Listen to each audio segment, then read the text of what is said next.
Let me bring it out here. It's going to give us something like this. C, here's what? CH3. Here's what? Br. Here's double bond. Here's what? OH. Here's hydrogen.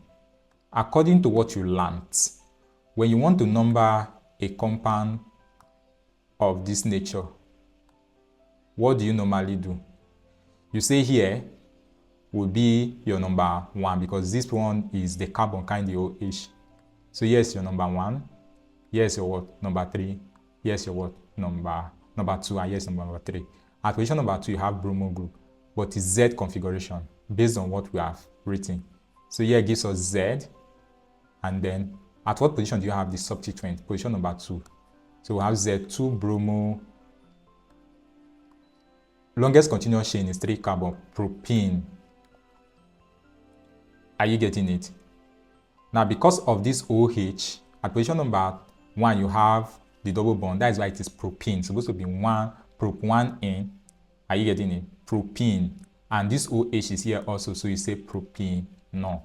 And that makes option A the correct answer to this question. So that's basically that for that one.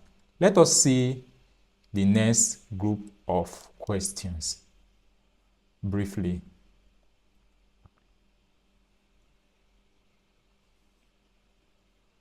Now, the next question says, which of the following is not true about dehydration of ethanol?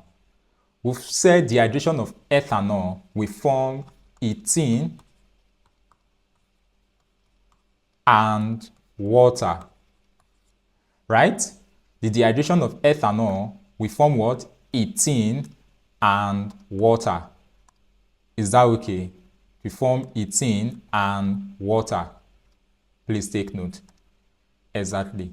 So if it's going to form ethene and water, sorry about that.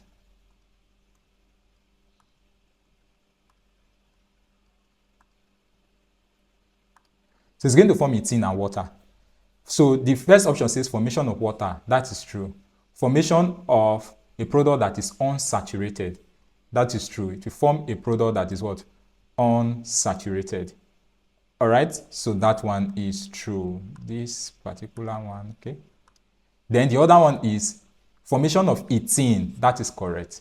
Are you getting? Dehydration means to remove water from ethanol. Ethanol is something like the CH3, CH2OH. According to what we said, in this case, in the presence of acid, what do you think we are going to do? Remove OH from here, remove hydrogen from here. So it's going to form something like CH2, double bond CH2. The hydrogen and OH remove will form what? H2O. So it will form ethene. Formation of a product that is saturated. Now, my dear student, ethene is unsaturated. So the correct answer is option D. Are you getting it? Because they say formation of a product. We are looking for the one that is not true. We don't form an unsaturated product, rather we form a saturated product. All right? The process of making margarine involves halogenation of alkenes. That is true. That is not true. Halogenation, no. The process of making margarine involves hydrogenation of alkenes. Look at your material, you see under hydrogenation. Look at your textbook. Some of you don't have textbook. I'm just looking at it. Hydrogenation of alkene, that is addition of hydrogen. Are you getting it? Alkene add hydrogen under pressure in the presence of nickel, platinum, and palladium catalyst to produce saturated hydrocarbons. A hydrogenation reaction carried out in this manner is called catalytic hydrogenation. There's a space that they actually talked about margarine, production of margarine or something like that. But just know that the process of production of margarine involves hydrogenation of alkene, where alkene is hydrogenated to give us a saturated hydrocarbon. All right? Exactly.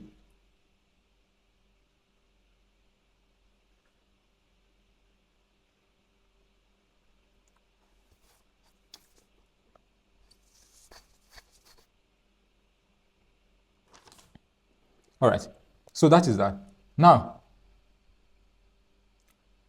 the next one is hydration of alkene. Hydration means addition of water. The correct answer is hydrogenation of alkene. Then addition of alkene. Correct answer is C. Which of the following reaction is feasible? Now, in the presence of organic peroxide, there's what we call Markovnikov rule, which you have learned under alkene.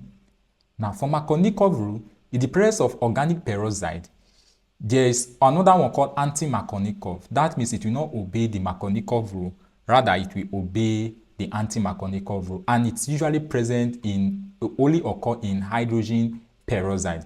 Now, what is the Anti-Markovnikov rule or the Markovnikov rule say in the first place? Now, Markovnikov rule says if you have something like this, let's say if you have something like CH3, CH double bond, CH2 plus HBr.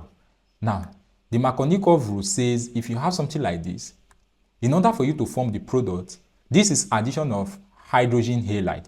According to the Markovnikov rule, you have two carbons here that this hydrogen here can come to. Now, according to the rule, it says the hydrogen should go to the carbon having the highest number of hydrogen. Now, between this carbon and this carbon, which one is having the highest number of hydrogen? Of course, this carbon here is having 2 hydrogen, while this one is having 1 hydrogen. So normally, the hydrogen is supposed to come here, and then the bromine will come here, so that we are now going to form CH3, CH, and here CH, then you have the Br attached under, and then here is what CH3. Are you getting it? But then there is now what we call Anti-Markovnikov rule. Now, it usually occurs with hydrogen bromine, especially in the presence of organic peroxide. Now, how is it like? The Anti-Markovnikov is the opposite of the Markovnikov rule. It says that in a situation where you have something like this and you have peroxide, organic peroxide also, what will happen is, instead of this hydrogen to go to the carbon having the highest number of hydrogen, the hydrogen will go to the carbon having the fewest number of hydrogen, while the bromine will come to the carbon having the highest number of hydrogen. So the product of this reaction will be something like this: CH3. Here, this hydrogen will come here, so we are having CH2. Of course, you know when you are adding 2 atoms, the double bond will break. Then here will be what? CH2. Here is what? Br, which is this product here. It can only occur, is only feasible with hydrogen bromine. Is that okay? Hydrogen bromine. Now, the next question, please. Let me erase this. The next question says a gaseous hydrocarbon has 85%. A gaseous hydrocarbon has carbon 85%. The vapor density is 28. The possible formula of the hydrocarbon is Now, it has carbon 85%. Let us solve quickly. Carbon is how many percent? 85%. Okay, so right here, let me solve it here. Carbon, hydrogen. We want to find the empirical formula first. Carbon is 85. Hydrogen will be how many? Total is supposed to be 100. So if carbon is 85, hydrogen will be what? 15. According to the rule, divide by their atomic masses. Carbon is 12. Hydrogen is 1. Now, when you divide, what do you think we are going to have, my dear students?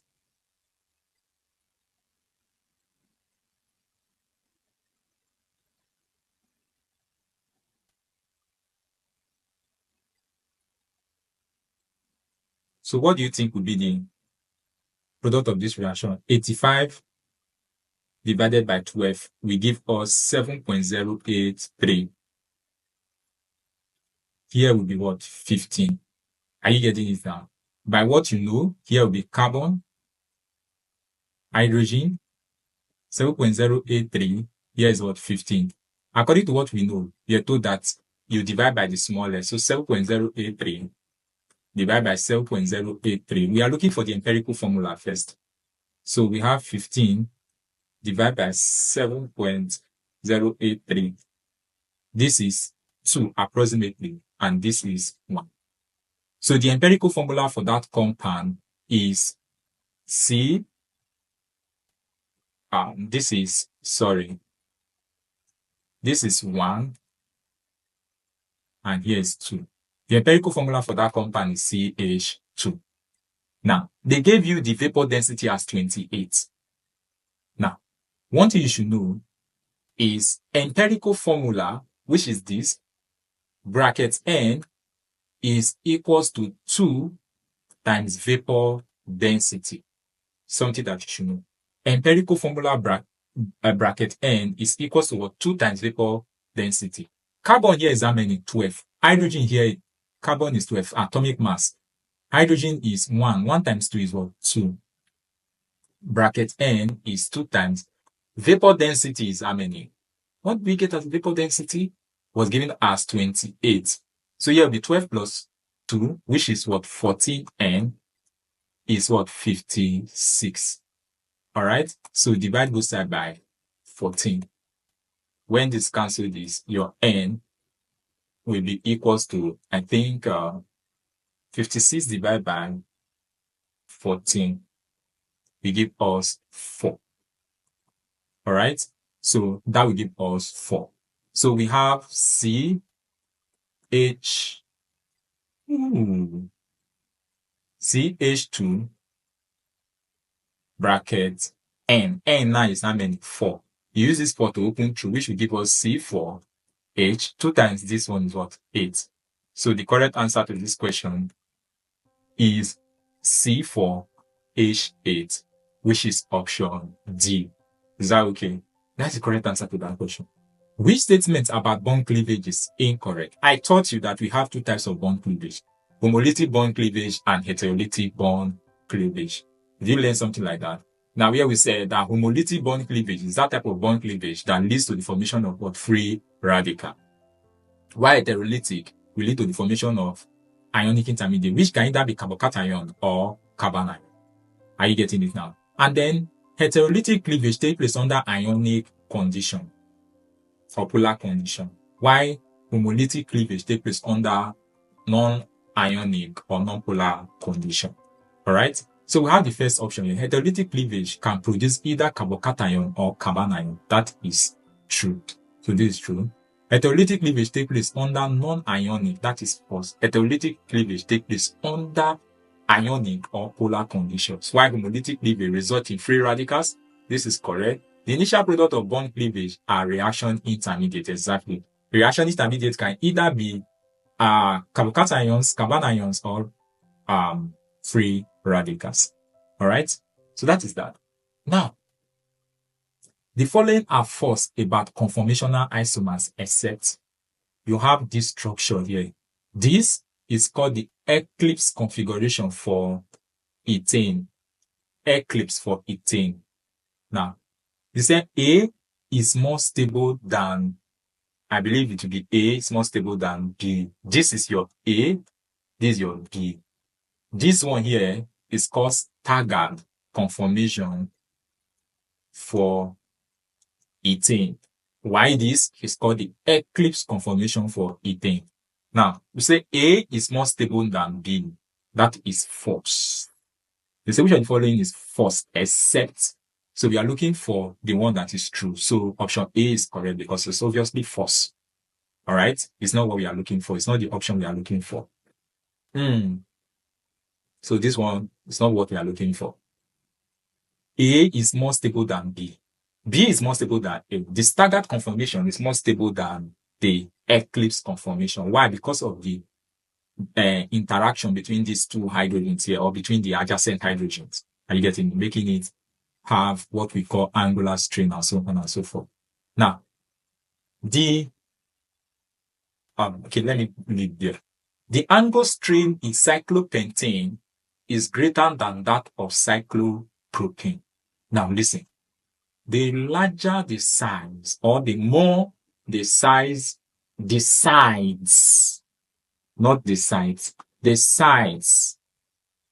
Are you getting it? The higher the number of sides of the polygon, the lower the strain.